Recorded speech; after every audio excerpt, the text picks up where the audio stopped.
Yes, electric current, actually it is a, you can say, some new type of quantity we will see this thing. So in electric current, it is what it is a defined as defined as rate of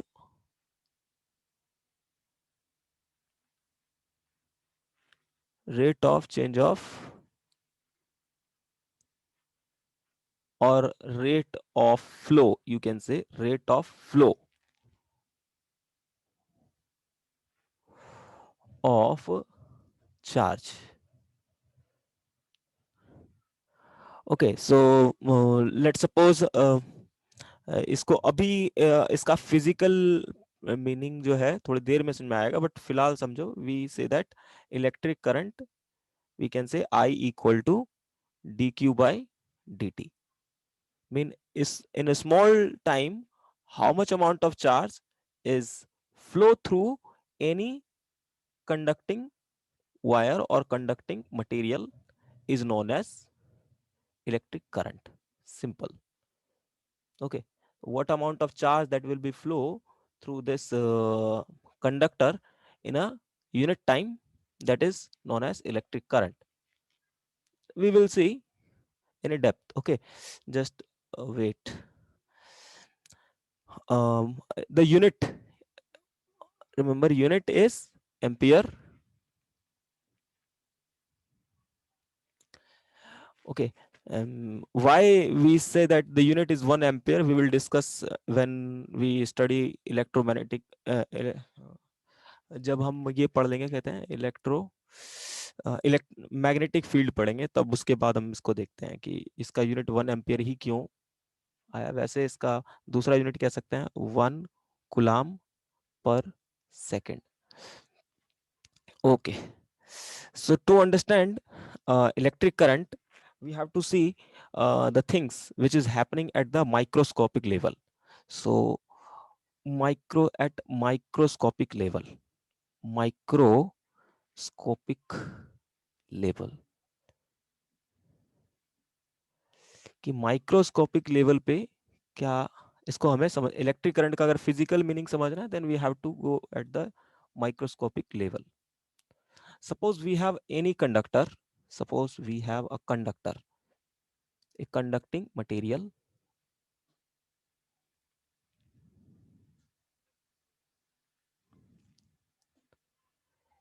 or if we apply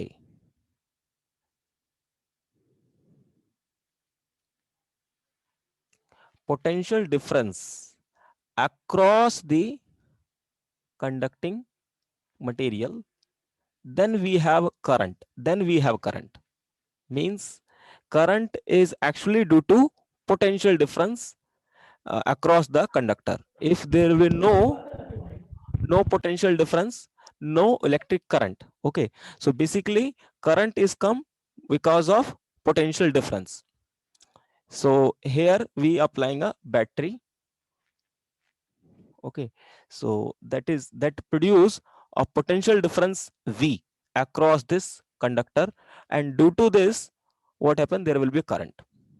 Now समझते हैं थोड़ा सा इसको. Suppose you have any conductor, means आपके पास पहले कोई भी एक कंडक्टिंग वायर है, कंडक्टिंग मटेरियल है, मीन्स मेटल है या कुछ भी है, बट कंडक्टिंग होना चाहिए. सो इन मेटल की प्रॉपर्टी है that have a free electrons, इसके अंदर फ्री इलेक्ट्रॉन्स होंगे. और ये फ्री इलेक्ट्रॉन्स, जब इसको हम पहले क्या करते हैं कि एक्सटर्नल सोर्स से कनेक्ट नहीं करेंगे, जब एक्सटर्नल सोर्स से करंट करेंगे, कनेक्ट करेंगे, then we have a current into this material.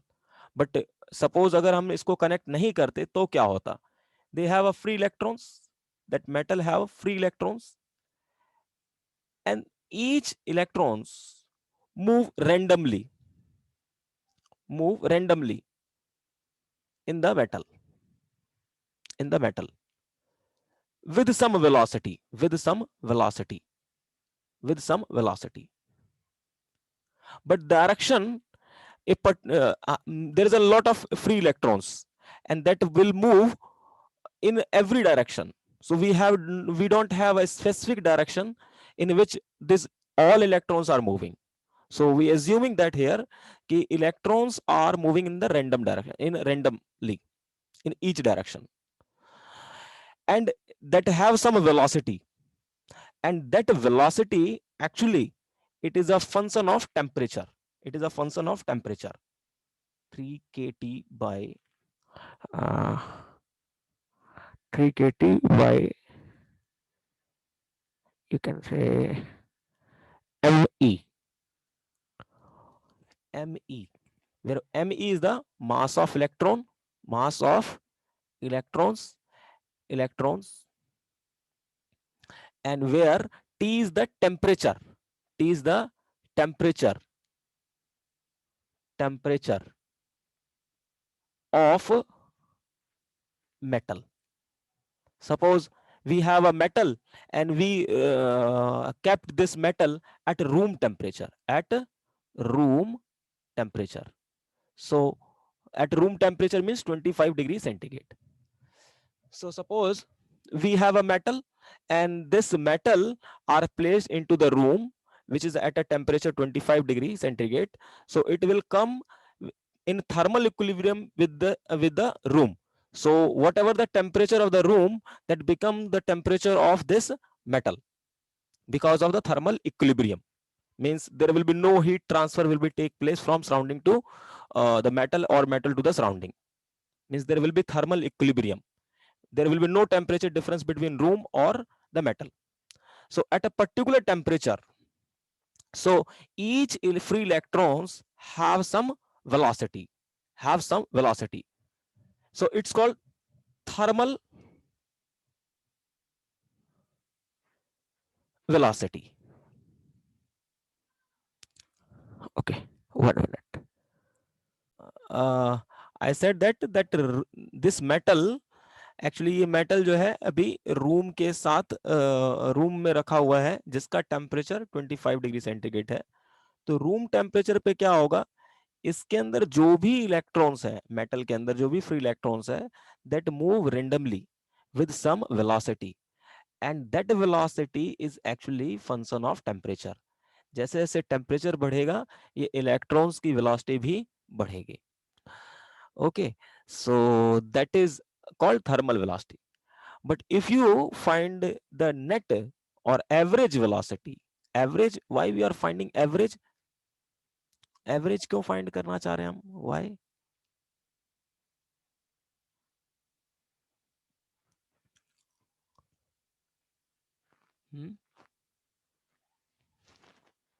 Hello,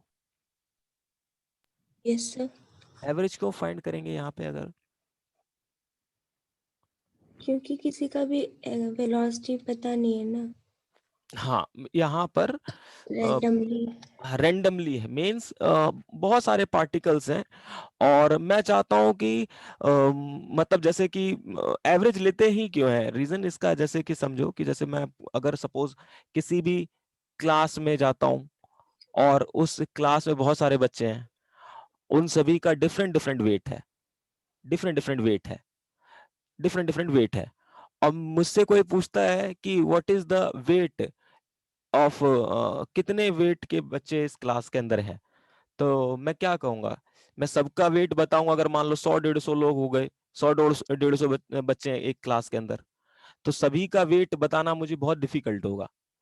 तो मैं क्या करूंगा, यहाँ पर मैं एक एवरेज वैल्यू बताऊंगा कि हाँ इतने वेट के बच्चे जो है इस क्लास के अंदर हैं. उसी तरह से इस मेटल में भी कई सारे इलेक्ट्रॉन्स हैं जो कि सबके पास कुछ ना कुछ वेलोसिटी है. बट मेरे से पूछा जाए कि इलेक्ट्रॉन्स की वेलोसिटी बताओ, इलेक्ट्रॉन्स की बताओ वेलोसिटी मेटल में कितनी है, तो मैं हर एक इलेक्ट्रॉन्स को देख करके और उसकी वेलोसिटी मेजर करके बताऊंगा. So it's become very difficult.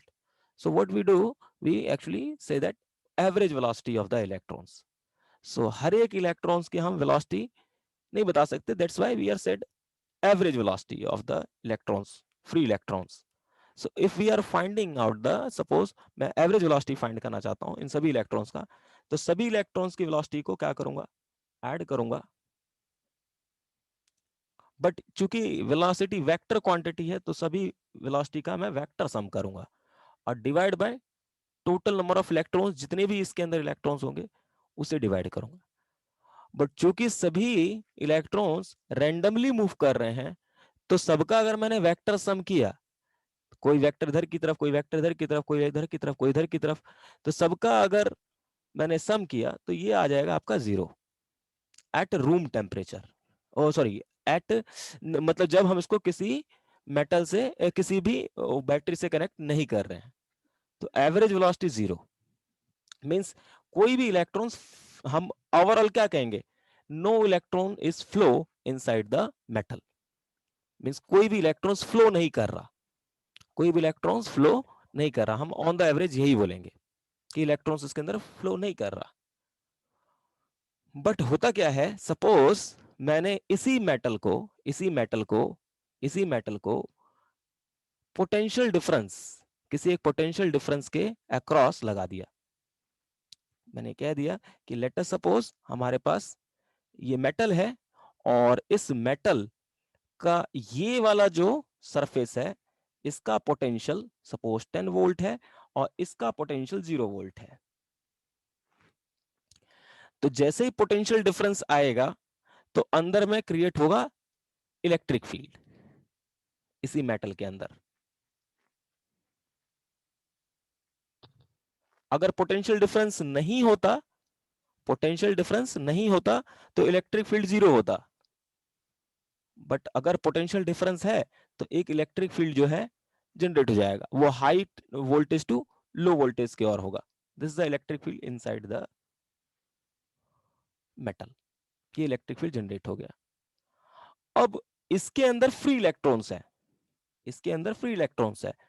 अब इस फ्री इलेक्ट्रॉन्स के ऊपर चार्ज है तो इसके ऊपर लगने लग जाएगा एक फोर्स, इलेक्ट्रिक फोर्स, जिसकी वजह से ये एक स्पेसिफिक डायरेक्शन में, मींस इलेक्ट्रिक फील्ड के अपोजिट डायरेक्शन में ये मूव करने लग जाएंगे।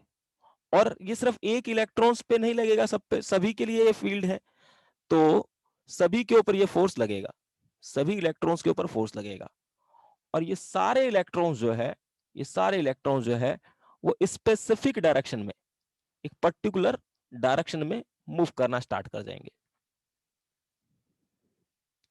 तो इस वाले टाइम पर क्योंकि सभी इलेक्ट्रॉन्स का जो वेलोसिटी है एक ही डायरेक्शन में है, तो अगर आप वेक्टर सम निकालोगे सभी वेलोसिटी का तो 0 नहीं आएगा।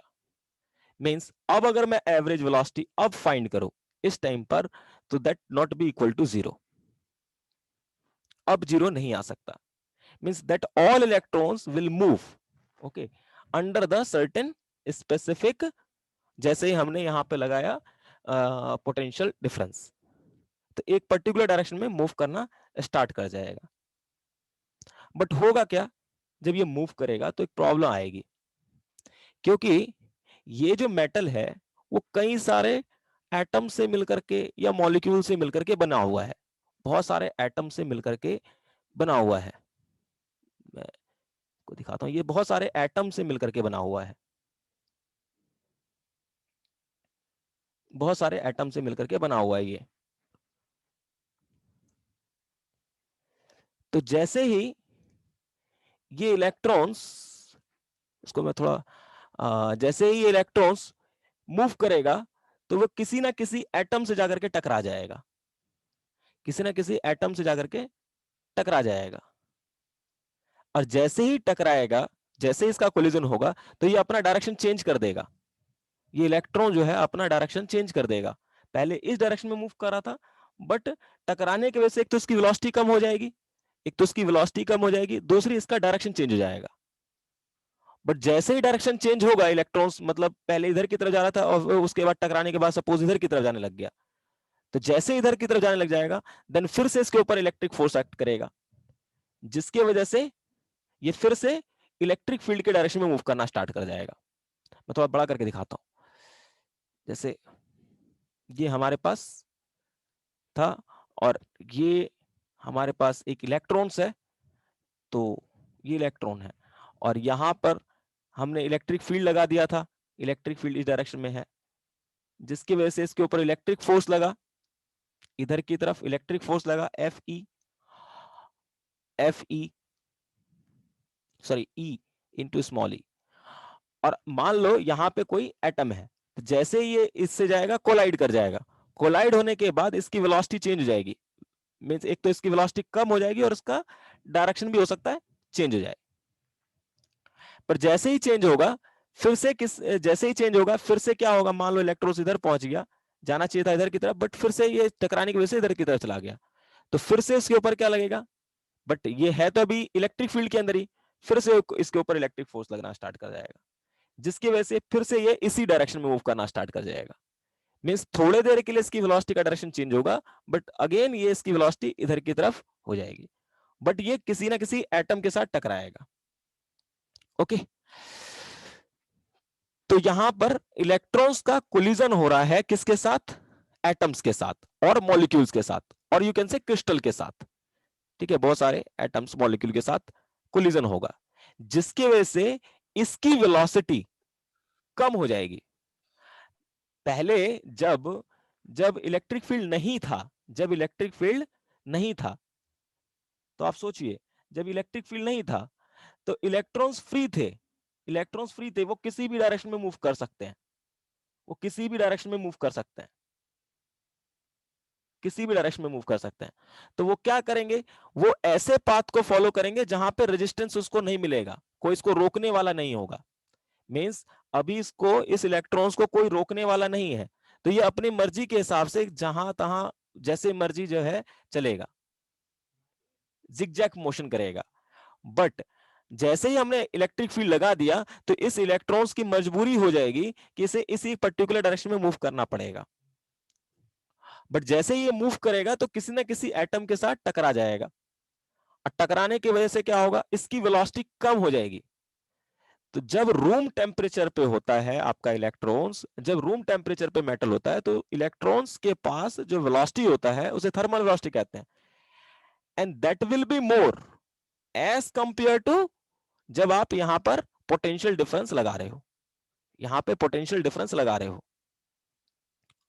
पोटेंशियल डिफरेंस लगाने पर इलेक्ट्रॉन्स की वेलोसिटी उतनी नहीं रहती जितनी पोटेंशियल लगाने से पहले थी, और इस वेलोसिटी को हम लोग ड्रिफ्ट वेलोसिटी कहते हैं। ड्रिफ्ट वेलोसिटी, नाम से ही समझो, ड्रिफ्ट मींस फ्री नहीं है, इस ये जो मूव कर रहा है ये दैट हैव सम, इसके अक्रॉस रेजिस्टेंस आ रहा है, इसको जो कि मतलब जितनी वेलोसिटी से इसे मूव करना चाहिए था, अगर यहाँ पे कोई एटम वगैरह कुछ नहीं होता, एक सिंगल इलेक्ट्रॉन होता तो ये काफी हाई स्पीड से मूव करता, बट यहां पर चूंकि क्या होगा, ये इलेक्ट्रॉन्स किसी ना किसी एटम या मॉलिक्यूल से जाकर के टकरा जाएगा, जिसकी वजह से इसकी एनर्जी कम हो जाएगी, and that speed, that time, जो भी इसकी स्पीड है इस इलेक्ट्रॉन्स की, that speed is called drift, और जो भी वेलोसिटी है is called drift velocity, drift velocity which is very very less than, very very less than V thermal. जब हम एक इलेक्ट्रॉन्स की बात कर रहे हैं, only we are talking about one electrons, but ऐसे यहां पर कई सारे इलेक्ट्रॉन्स हैं, ऐसे इसके अंदर इलेक्ट्रॉन्स बहुत सारे हैं, that all are moving in a particular direction right now. तो अगर अब मुझसे कोई पूछा जाए कि इलेक्ट्रॉन्स की एवरेज वेलोसिटी क्या है, इलेक्ट्रॉन्स की एवरेज वेलोसिटी क्या है, देन वी कैन नॉट से zero.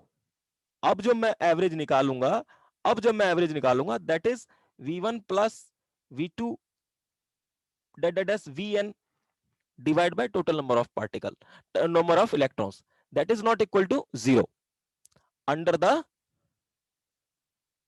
External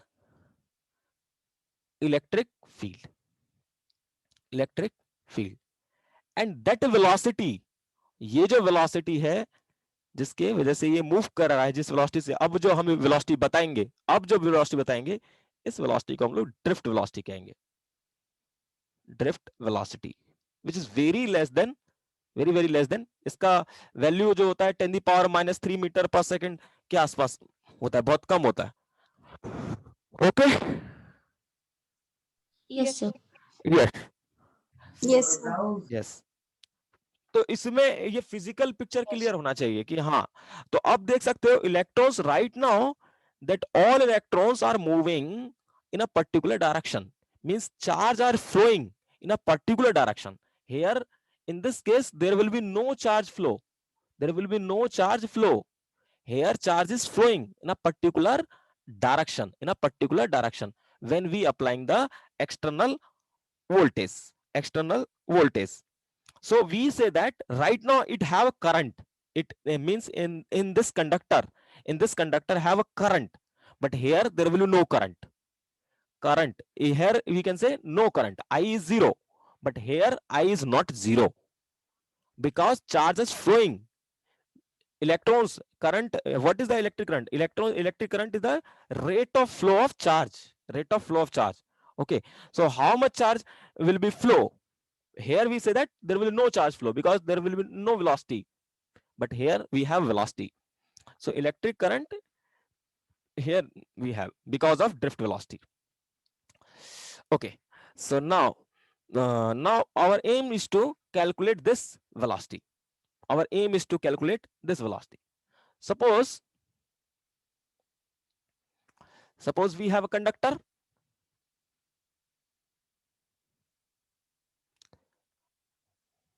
and this is the our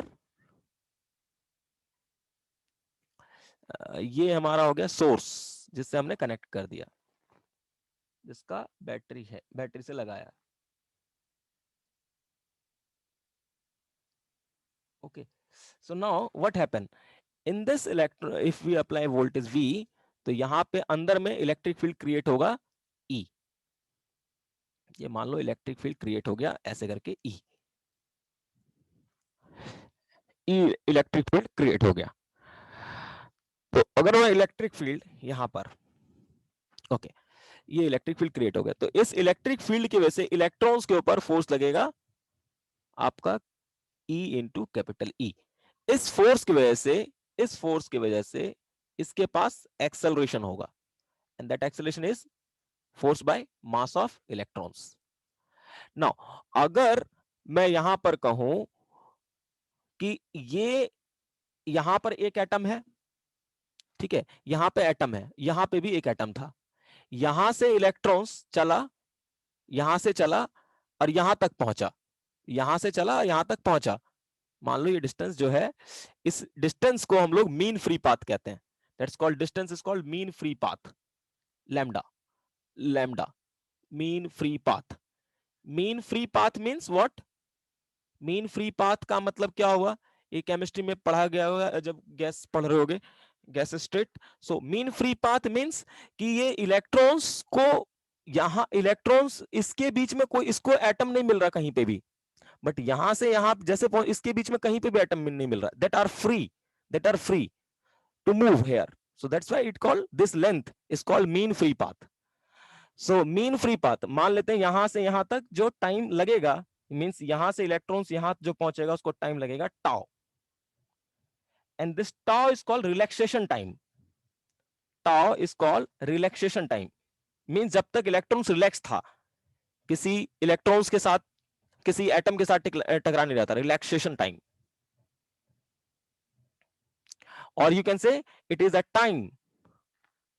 time for successive collision, time for successive collision of electrons with atom, molecules or crystal.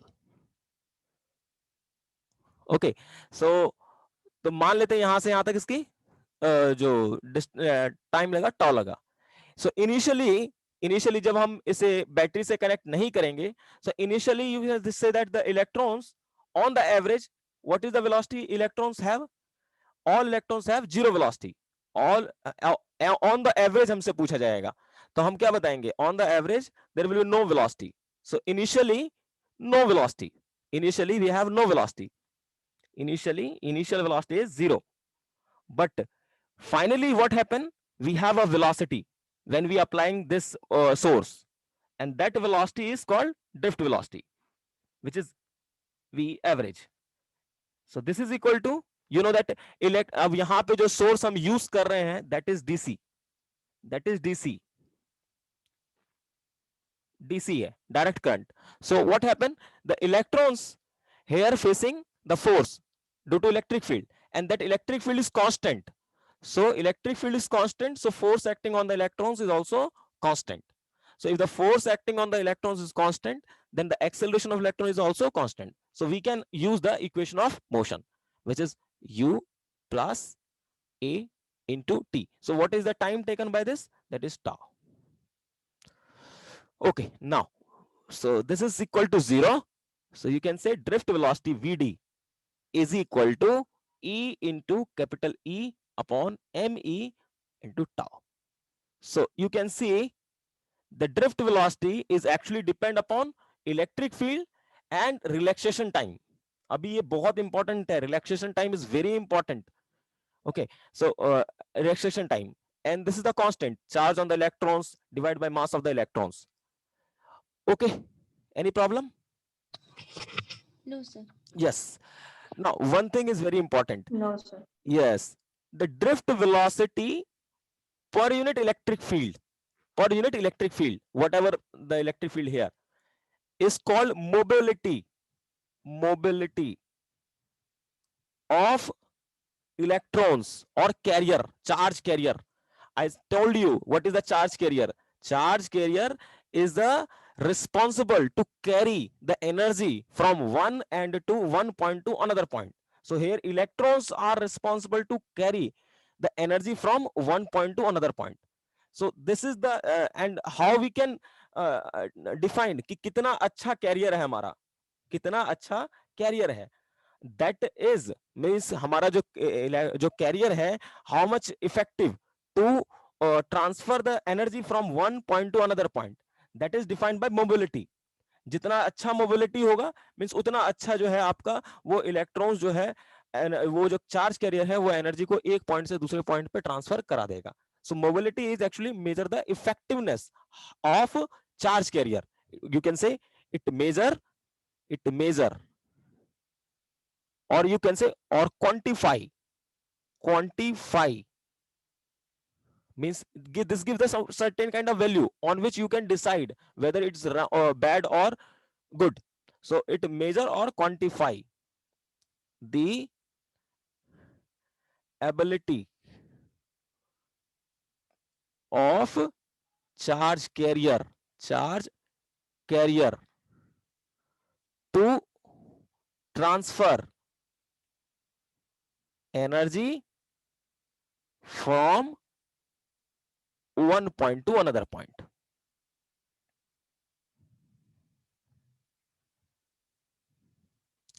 And that is nothing but E tau upon me. You again see this is depend upon relaxation time, overall relaxation time. Okay जितना ज्यादा relaxation time होगा उतना ज्यादा mobility होगा, और जितना कम relaxation time होगा उतना ही कम आपका मोबिलिटी होगा. Now one thing you have to understand, यहां पर मैंने इतना बड़ा डिस्कशन किया कि इलेक्ट्रॉन्स मूव करेगा and then it collide with certain kind of metal, its velocity get reduce. But you can think जब ये इलेक्ट्रॉन्स मूव कर रहा है और किसी मेटल से किसी एटम से जाकर के टकरा रहा है तो उस टाइम पर इसकी एनर्जी लॉस होगी, उसकी काइनेटिक एनर्जी लॉस होगी. whatever the energy he carry from one point to another point, that will be loss when it collide with the atoms. So and that energy loss in the form of heat, means हम चाहते थे ये electrons मान लो 1 joule जो है energy को यहां से लेकर के यहां तक जाए, बट जैसे ही एटम के साथ किसी एटम के मॉलिक्यूल के साथ टकरा जाएगा तो एनर्जी जो है हीट के फॉर्म में लॉस कर देगा. और एनर्जी जैसे ही लॉस करेगा मींस व्हाट, वो इतना अच्छा इलेक्ट्रॉन्स ने एनर्जी को ट्रांसफर नहीं कराया. ओके सो यहां पर ये एनर्जी का लॉस होगा जब भी ये इलेक्ट्रॉन्स के साथ एटम जो है एटम के साथ या मॉलिक्यूल के साथ ये इलेक्ट्रॉन्स टकराएगा. तो वी वांट व्हाट कि अच्छे से ज्यादा ये एनर्जी को ट्रांसफर करे. सो जितना कम हो सके उतना कोलिजन जितना कम कोलिजन होगा इलेक्ट्रॉन्स का मेटल के साथ, एटम के साथ, उतना ही बढ़िया है, हम ज्यादा कोलिजन नहीं चाहेंगे। Okay, so what we want कि द कोलिजन जो है वो ज्यादा कम, मतलब कम से कम हो। अगर कम से कम होगा तो उतना ही इलेक्ट्रॉन जो है एनर्जी को ट्रांसफर करेगा, मींस उतना ही अच्छा कैरियर होगा। तो हम चाहेंगे कि इलेक्ट्रॉन्स जो है कम से कम एटम मॉलिक्यूल्स के साथ टकराए। तो वो टकराएगा कब?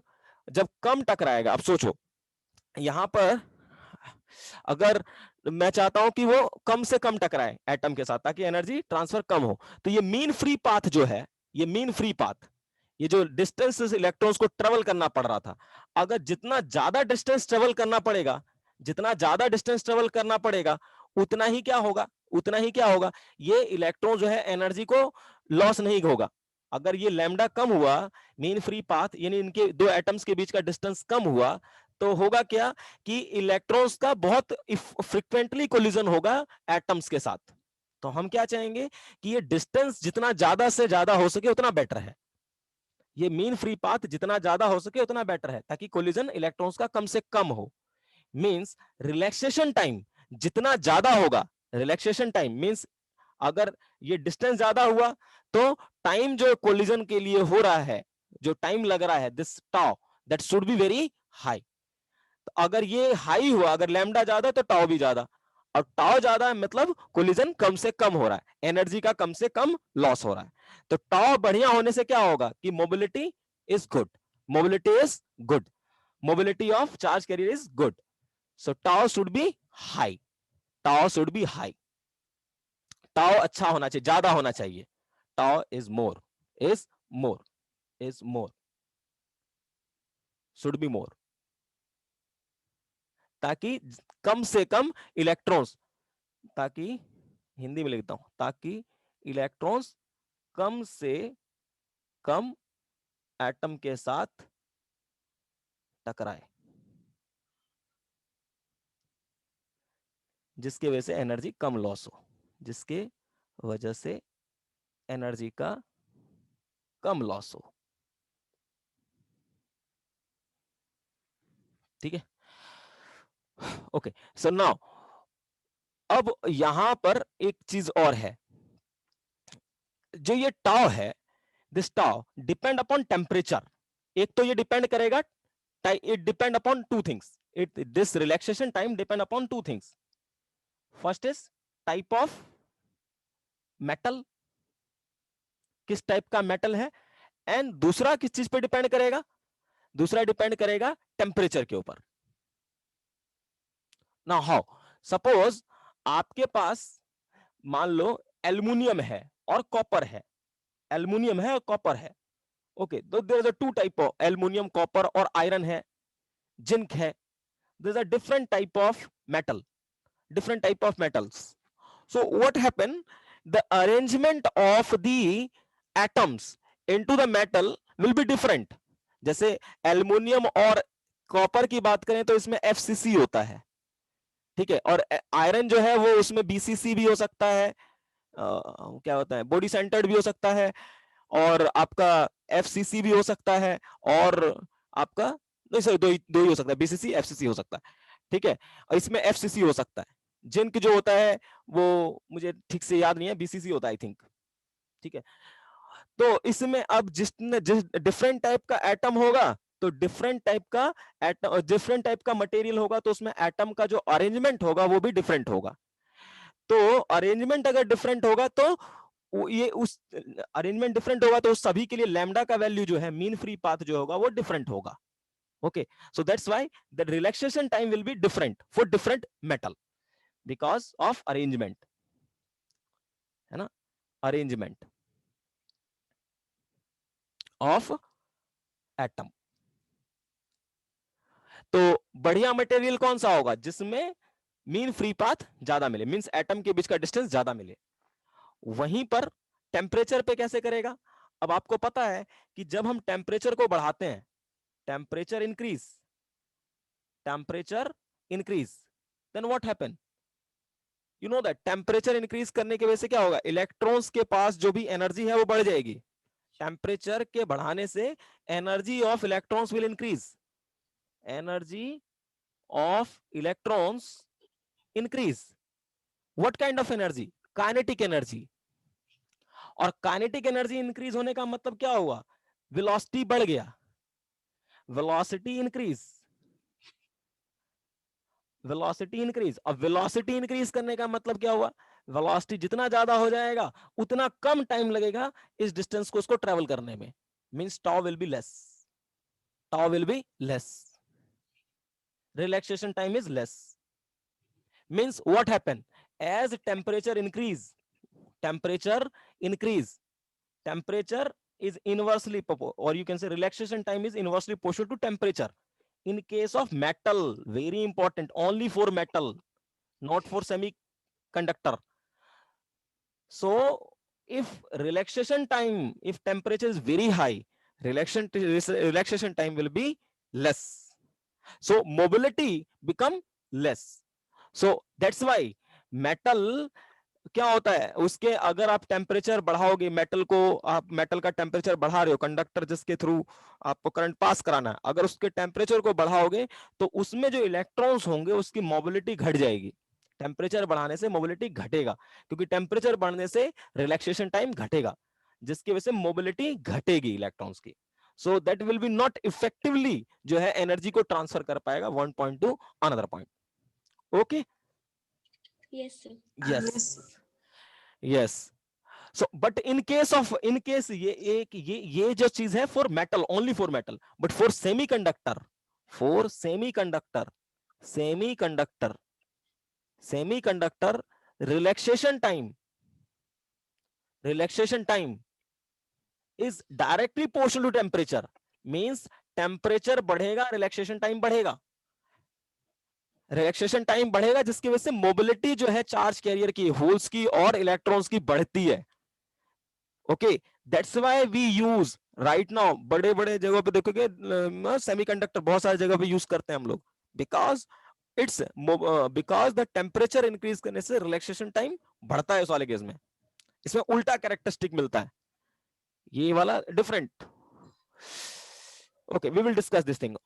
ओके, नाउ सो यहां पर हमने देखा drift velocity basically depend upon relaxation time, electric field, जितना ज्यादा इलेक्ट्रिक फील्ड लगाओगे ड्रिफ्ट वेलोसिटी उतना ही ज्यादा होगा, जितना ज्यादा रिलैक्सेशन टाइम होगा उतना ही ज्यादा ड्रिफ्ट वेलोसिटी होगा। Now what is the, as I told you, electric current means what, electric currents का मतलब है कि how much charge is flowing, how much charge is flowing through the conductor, through the conductor. Okay, let's try to understand by the certain kind of analogy in fluid mechanics. So what is the you know that pipe, आपके पास अगर कोई pipe है, okay sorry, pipe है, try to stabilize the correlation here. So if you have a pipe, suppose you have a pipe, और इसके अंदर हम कहेंगे कि पानी फ्लो कर रहा है, पानी फ्लो कर रहा है मींस जो वाटर के मॉलिक्यूल्स हैं that are actually moving, not in a rest, then we say that water is flow, means here water current, means water have some, water molecule have velocity here, so we say that flow is happening here. In a same manner, in a same manner, in a same manner, if we have a conductor, if we have a conductor, and in this conductor, in this conductor, if electrons are moving, electrons are moving, then we say that there is a current. Okay, means flow of charge. So suppose we have a conductor, let's suppose. Now our aim is to calculate the current. Okay, suppose we have a conductor whose shape or size. Okay, so we calculate drift velocity here. Okay, now our next aim to find out the current. तो मान लेते हैं कि the distance और the length of the conductor, length of the conductor here, length of the conductor is L, L is the length of the conductor, where A is the area of cross section, A is the area of cross section, area of cross section of this conductor is the area of cross section.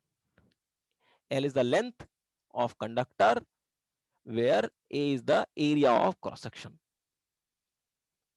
Area of cross section. Okay, so what happened as you apply the voltage? So inside this we have electric field. Let us assume there will be no atoms or molecule inside this, only one electron. Only we have one electrons. Only we have one electrons. Let us assume that, where assumption is here, we have only one electrons. So as we apply this voltage, so it have some velocity, which is drift velocity. So when this electrons move, suppose we assume that there is a no atoms or molecule over which it will collide. Okay, jahan pe ye collide karega. So what happen? The electrons is actually move from this end to this end.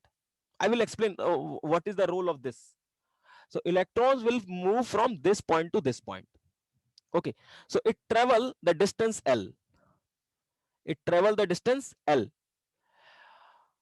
Okay, so the one electrons, the uh, distance L, distance L. Okay, now what is the current? As I told you, current is rate of flow of charge, rate of flow of charge, dq by dt. So uh, suppose there is अभी एक electrons consider किया है, but here will be, मान लो n is the number of electrons per unit volume, per unit volume. Number of electrons per unit, small and very important, number of electrons per unit volume. So let us suppose capital N by V. V is the volume. So suppose in this conductor we have n number of electrons. So the number of electrons is equal to, you can say, small n into V, where V is the volume. So the volume of this conductor is what? Area of cross section into length. So if you put here d by dt into n into A into L. So because this n, number of electrons per unit volume, it is a property. It is a property. It depend upon the material. It depend upon the material. So it is a property of material. Property of material, you can say, or it depend upon material, type of material. So this will be constant. And if I assume that area is also constant, so it's come out. Now what happened? As electrons will move from this point to this point, so we have dl by dt, means rate of change of length. So this give what? This give you velocity of the electrons. So n into A into Vd. Something is missing. कुछ हाँ, okay okay, ये हो गया number electrons. ना charge क्या होगा electrons के ऊपर? एक इलेक्ट्रॉन्स के ऊपर चार्ज है E. सो इतने नंबर ऑफ इलेक्ट्रॉन्स के ऊपर जो चार्ज होगा वो होगा, ये टोटल नंबर ऑफ इलेक्ट्रॉन्स हो गया n into E. So total charge is n into E. So here we also E.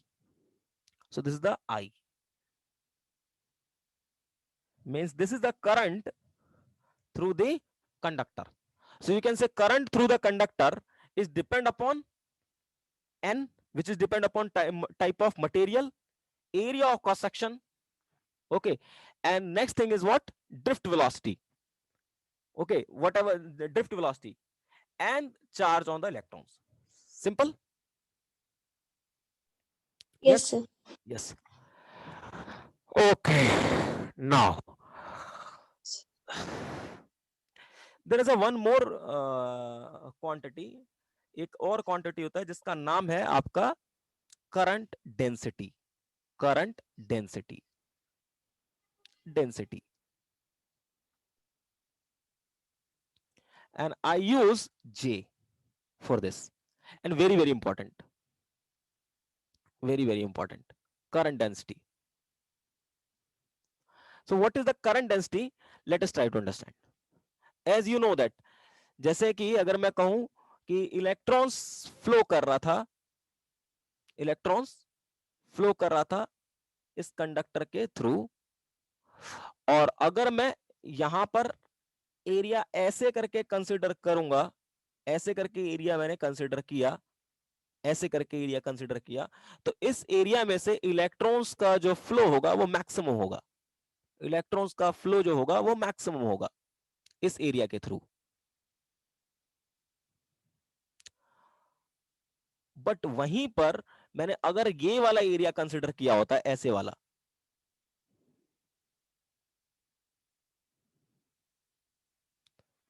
Same area consider किया है, बट मैंने क्या कर दिया, ओरिएंटेशन चेंज कर दिया। पहले ये जो ग्रीन वाला है वो ऐसे करके है, और ये जो रेड वाला बनाया है ना, पिंक वाला, जो भी ये कहते हैं इसको, रेड पिंक वॉट, तो इसका ओरिएंटेशन ये हो गया। तो अब अगर देखो तो इसमें से जो इलेक्ट्रॉन्स फ्लो कर रहे होंगे वो कम कर रहे होंगे as compare to this. Means the electrons flow through any conductor depend not only area, it also depend upon the orientation, it depend upon orientation of the area. So here I am, orientation के लिए हम लोग क्या करते हैं, we defined a normal vector which is normal to the surface, normal to the surface, this is our surface, normal to the surface. So we have a surface, this is a surface, इस surface के ऊपर एक मैंने normal define किया, this is a normal. Okay, okay, any problem? No, sir. Yes. Now electrons क्या, current क्या represent कर रहा है, that represent the flow, that represent the flow, कि कितना फ्लो कर रहा है आपका किसी भी कंडक्टर से, आपका चार्ज कितना फ्लो कर रहा है। ओके, नाउ अगर मैं यहाँ पे ये देखो मैंने लिखा करंट डेंसिटी, करंट डेंसिटी से समथिंग, चाहे तो किसी भी क्वांटिटी को आप एरिया से डिवाइड करो या फिर वॉल्यूम से डिवाइड करो, you get density. So suppose I am saying that कि current per unit area, current per unit area, current per unit area, current per unit area, that current per unit area, current per unit area is defined as current density, it defined as current density, current density means एक unit area से कितना charge flow करेगा, एक unit area से कितना charge flow करेगा, that is current density. And we know that current is a scalar quantity, is a scalar quantity, scalar quantity, but area is a vector quantity, area is a vector quantity because it have both magnitude as well as direction. So the current density should be a vector quantity, it is a vector quantity, vector quantity, it is vector quantity. So if we do the dot product of current density with the area, then we get current, means J dot A is what, your current. So where you can also say that I equal to J into A into cos theta, where theta is the angle between, angle between, angle between J and A. So density means एक unit area से कितना charge का flow हो रहा है, that is current density. Is it fine? Yes sir. Yes. तो देख सकते हो करंट ज्यादा कब होगा, यस। हाँ करंट ज्यादा कब होगा, जब जे और ए का डायरेक्शन सेम हो, और जे और ए का डायरेक्शन अगर सेम नहीं हुआ तो उसमें से करंट कम फ्लो करेगा। Okay, now we are very close to the Ohm's law. Now you can say suppose we have conductor, हमारे पास कंडक्टर है, Okay, now we are considering the area in this direction. This kind of area in surface area इसका हो गया A. A is the surface area. Its normal is along this direction, and current density have also in this direction. J is also in direction. So the theta become 0 degree. So we can say I equal to J into A. Now we know that I, as here we derive, I is equal to n number of electrons per unit volume into में area, cross sectional area of the conductor into drift velocity into charge on the electrons. So if I put here this, so n into E into Vd into A is equal to J into A. So A से A cancel हो जाएगा. So the current density is nothing but n into E into Vd. Okay, current density is nothing but number of electrons per unit volume into electrons, charge on electrons into drift velocity. There is another. Now we know that Vd is equal to, I derive this thing, Vd is equal to what is the Vd? Vd is equal to here E into capital E upon में me into tau. Means drift velocity depend upon the relaxation time and the electric field. So if I substitute here, J is equal to n into E into capital E upon me into tau. So J is equal to ne square upon me into tau is equal into में E. Now see, n is the number of electrons per unit volume. N is the number of electrons per unit volume, and this is the mass of electrons. This is the charge of electron. Tau is the also depend upon the n and tau both depend upon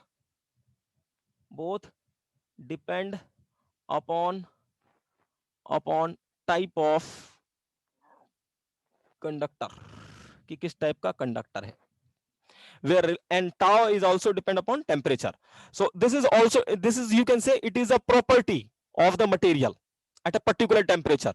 एक particular temperature पर it is a property at a particular temperature. You can say this is the property of the material. This is a property of the material. Okay, so I can replace this whole thing क्योंकि NB क्या है, depend कर रहा है आपका material के ऊपर, tau भी मटेरियल के ऊपर डिपेंड कर रहा है, बाकी ये चीज कांस्टेंट है, ई स्क्वायर और M E. So I replace this whole thing by a new parameter which is sigma into E, where sigma is the conductivity of metal. Sigma is the conductivity of metal, where sigma is equal to, you can say, conductivity depend upon number of free electrons per unit volume into E square into relaxation time upon mass of electrons. Means जितना ज्यादा number of free electrons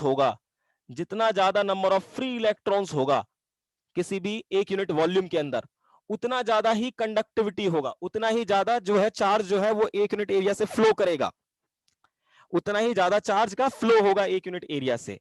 उसी तरह से tau is a depend upon the metal, जितना ज्यादा tau होगा उतना ज्यादा कंडक्टिविटी होगा.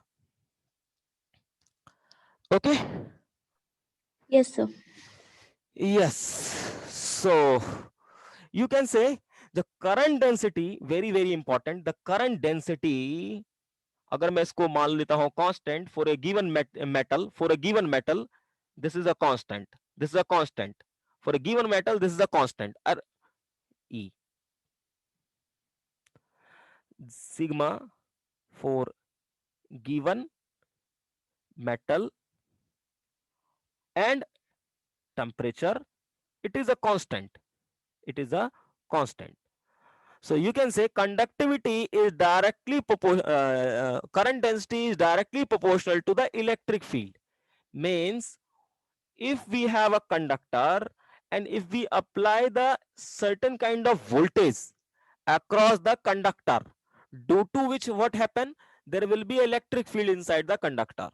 So if electric field is very high, very high, means if we apply very high voltage here, so what happened, the current density, current flow of charge into this conductor become very high, and that is what Ohm's law. That is Ohm's law.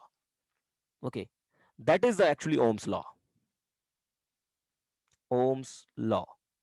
Ohm's ने यही कहा था कि किसी भी material का जो current density है, that is actually directly proportional to electric field. जितना ज्यादा इलेक्ट्रिक फील्ड होगा उतना ज्यादा ही करंट डेंसिटी होगा. Now you can right now you can analyse what we are, क्यों हम इलेक्ट्रिक फील्ड इतना दिन से पढ़ रहे थे, because here you can say the relation between this two things. So अगर इलेक्ट्रिक फील्ड ज्यादा होगा, करंट डेंसिटी उतना ज्यादा होगा, और जितना करंट डेंसिटी होगा उतना ही इलेक्ट्रॉन जो है 1 यूनिट सेकंड में मूव करेगा, और जितना इलेक्ट्रॉन्स मूव करेगा उतना एनर्जी का ट्रांसफर होगा एक पॉइंट से दूसरे पॉइंट पे. Basic aim is to transfer the energy from one point to another point. So that is why it's a this is actually done by Ohms. So this is called Ohm's law. Now we are going to reduce this law.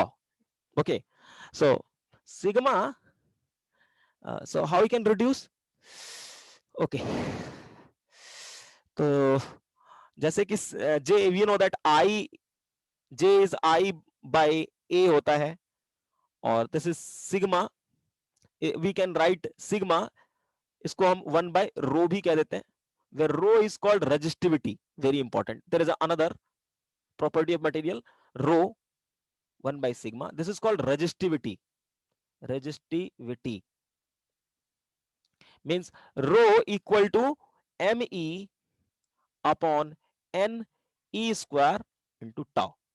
Means relaxation time जितना temperature, okay, now you can say relaxation time is inversely proportional to temperature for metal.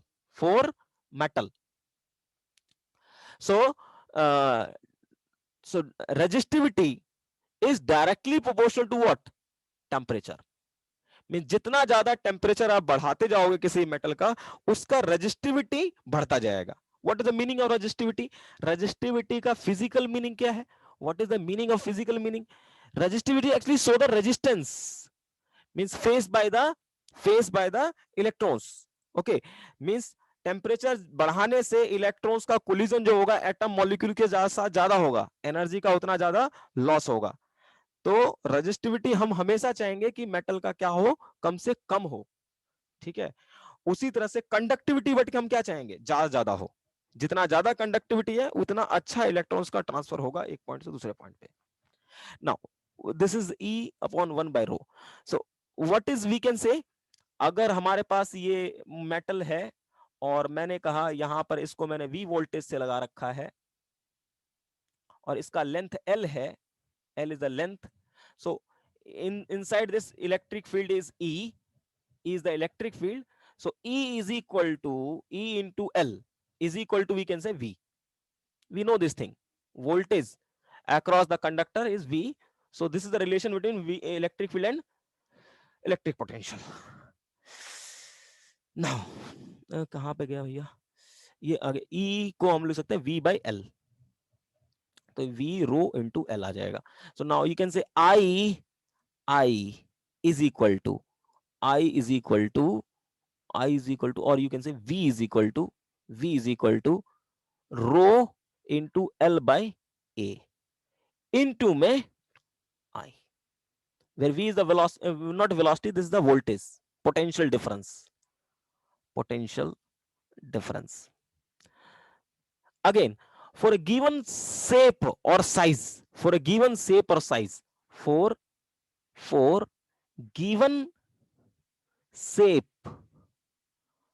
and size, you can say the resistivity is not depend upon shape or size. resistivity is independent from the shape or size. It only depend upon type of material and temperature. But you can say if for a given shape or size and material, we have another constant. We define another constant which is called resistance. It's called resistance, and that is equal to rho into L by A. This is the Ohm's law जो हम लोग 10th class में 11th class 10th class में पढ़ते हैं. Rho into L by A.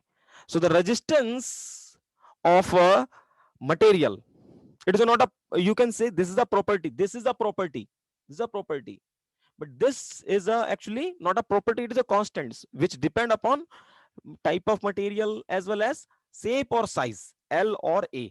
जितना ज्यादा cross sectional area होगा उतना ज्यादा, उतना कम जो है रेजिस्टेंस होगा. जितना लेंथ आपका ज्यादा होगा उतना ही रेजिस्टेंस ज्यादा होगा. Okay, so if this is constant, so you can say V is equal to R into I. Means V is directly proportional to I. Mean जितना ज्यादा आप पोटेंशियल डिफरेंस लगाओगे किसी भी मेटल के अक्रॉस उतना ज्यादा ही आपको करंट मिलेगा. So these two is actually reduced form. You can say this is the reduced form of Ohm's law. Reduced forms of Ohm's law. Ohm's law means Ohms ने ये बात कही थी जो मैंने ऊपर लिखा. This is the said by the Ohms. Now उसी को हमने रिड्यूस किया कि voltage across the any conductor is directly proportional to the current. जितना ज्यादा वोल्टेज हम लगाएंगे उतना ही ज्यादा करंट फ्लो करेगा. जितना resistance is directly proportional to rho L by A. Okay. Okay. Now one thing you have to be remember. Okay. Not remember. Try to understand. Where we can some place we can apply Ohm's law, but in some place we are not able to apply this law. Okay. So we, there's a some limitation. कहीं कहीं पे लग जाता है Ohm's law, कहीं कहीं पे नहीं लगता. ठीक है. तो अच्छा, यहाँ पे ये ध्यान देना है, resistivity is a property of material. Okay. Now कहां पर ओम्स लॉ लगेगा कहां पे नहीं लगेगा, ठीक है, ये हम थोड़ा देखते हैं कि where we can apply Ohm's law और where we not. Okay. Now अगर ओम्स लॉ की बात करें तो जैसे अगर आप देखोगे, जैसे मैंने अभी बताया, ओम्स लॉ यही कह रहा है कि अगर हमारे पास ये वोल्टेज के लिए और मैंने इस वाले एक्सेस पे करंट बना दिया, तो voltage is actually directly proportional to the current, ये कह रहा है. तो अगर कोई मटेरियल इस लॉ को फॉलो कर रहा है ओम्स लॉ के, तो इसके बीच में ग्राफ जो है चाहिए स्ट्रेट लाइन बनना चाहिए. बट जैसे मैंने आपको बताया कि जैसे जैसे टेम्परेचर चेंज करता है, जैसे जैसे टेम्परेचर चेंज करता है वैसे वैसे क्या होता है, आपका रजिस्टिविटी और कंडक्टिविटी चेंज करेगा. रजिस्टिविटी और कंडक्टिविटी चेंज करेगा जैसे जैसे टेम्परेचर चेंज करेगा. तो at very high temperature, at very high temperature, whatever resistivity is very become very high or conductivity become very low. So at that time what happen, this law is not valid actually. Okay, this law is not valid. So that we get this kind of curve. After that means ऐसे करके कुछ curve मिलेगा. Straight line नहीं मिल रहा है. अगर straight line मिल रहा है then Ohm's law is valid, but not, so Ohm's law is not valid. So at high temperature, in case of metal,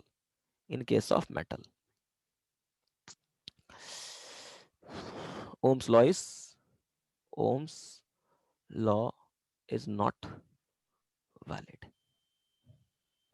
Next is in case of semiconductor. Suppose if you remember the graph, अभी मैं just बना दे रहा हूं, आने वाले time में बताऊंगा कि क्या है ये ग्राफ. ठीक है. सो in case of semiconductor, you find this kind of graph, voltage versus current के बीच में जो ग्राफ मिलेगा कुछ इस टाइप का मिलेगा. यू। ये बहुत डेप्थ है इसके अंदर, बहुत डेप्थ है। उतना डेप्थ में नहीं जानेंगे, बट इतना है कि हमें जो एग्जाम के पॉइंट ऑफ व्यू से वो हमें कम से कम क्लियर हो। तो ये ग्राफ बहुत इंपॉर्टेंट है for in case of semiconductor. Okay, so देख सकते हैं यहां पर भी जो है voltage is not coming, not directly proportional to current. So Ohm's law is also not here valid. Ohm's law is not valid. Not valid. Okay. Or superconductor. You know what was superconductor? Superconductor. Superconductor means super conductor क्या होगा जिसमें मतलब resistance almost zero हो जाए, means resistivity almost zero हो जाए। वो तभी होगा जब देख सकते हो टेम्परेचर, आप ये देखो टेम्परेचर, वैसे करने के कई सारे तरीके हैं, बट बेसिकली क्या है, resistivity directly proportional to temperature. अगर टेम्परेचर बहुत बहुत बहुत लो कर दो, बहुत बहुत लो कर दो किसी भी मेटल का, ठीक है, तो उसका जो कंडक्टिविटी हो जाएगा, कंडक्टिविटी हो जाएगा वो बहुत हाई हो जाएगा, बहुत हाई हो जाएगा। And that type of metal is called super conductor. Super conductor कोई खास टाइप का मटेरियल नहीं होता, ये हम बनाते हैं, हम बनाते, we are actually manufactured this thing. How, कोई भी मेटल है उसके टेम्परेचर को बहुत लो ले जाएंगे। Okay okay? ज्यादा बहुत अच्छे से समझना है तो आगे जब मैं मैग्नेटिक फील्ड पे ले जाऊंगा तो तब बताऊंगा, बट इतना ज्यादा भी नहीं बता सकता। रीजन क्या है, मेरी रेस्ट्रिक्शन है कि मैं ज्यादा और नहीं जा सकता अंदर, क्योंकि इतना ज्यादा एग्जाम में आएगा नहीं और टाइम किल होगा, टाइम वैसे भी नहीं है। सो द टेम्परेचर, इतना समझ लो टेम्परेचर अगर बहुत लो कर दे रहे हो, बहुत लो, तो क्या होगा, आपका रजिस्टिविटी बहुत कम हो जाएगा। and that type of conductor is called superconductor. Superconductor. So superconductor, but वो टेम्परेचर कैसे मिलेगा, कोई बता सकता है कि बहुत लो टेम्परेचर हमें कब मिल सकता है?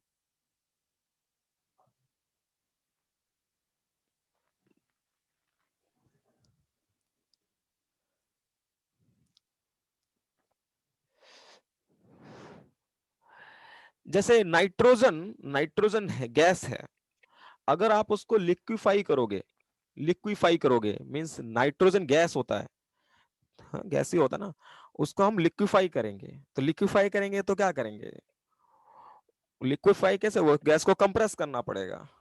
अच्छा, कंप्रेस करोगे तो उसमें से जो है एनर्जी जो है, हीट जो है, जो भी टेम्परेचर उसका कम होता जाएगा, ठीक है, और लिक्विफाई होने पर उसका टेम्परेचर -4 डिग्री, -7 डिग्री, 8 डिग्री हो जाता है, -44 डिग्री इस टाइप से। तो बहुत लो टेम्परेचर, और उस टेक्नोलॉजी को हम लोग क्रायोजेनिक टेक्नोलॉजी कहते हैं। ओके दोस्त, ओके, जस्ट सिंपल, सब सुपर कंडक्टर वाले केस में अगर मैं रेजिस्टिविटी वर्सेस टेम्परेचर का ग्राफ देखूं, तो initially resistivity we know that, अगर मेटल वाले केस में देखा जाए तो मेटल वाले केस में, मेटल वाले केस में होता ऐसा है कि रेजिस्टिविटी जो होगा वो आपका टेम्परेचर के साथ बढ़ेगा, मेटल वाले केस में, बट डायरेक्टली प्रोपोर्शनल होगा, सॉरी डायरेक्टली प्रोपोर्शनल आया था ना, ओम्स लॉ में डायरेक्टली प्रोपोर्शनल आया था।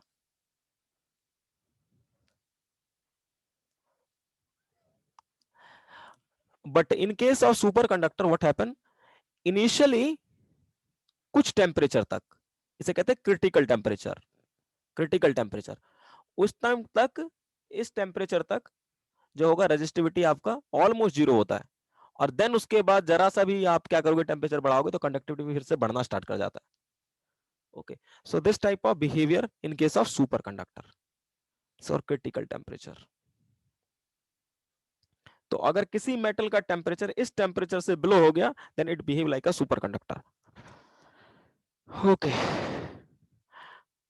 और सेमीकंडक्टर में जो हो जाएगा रेजिस्टिविटी का ग्राफ कुछ ऐसा हो जाएगा।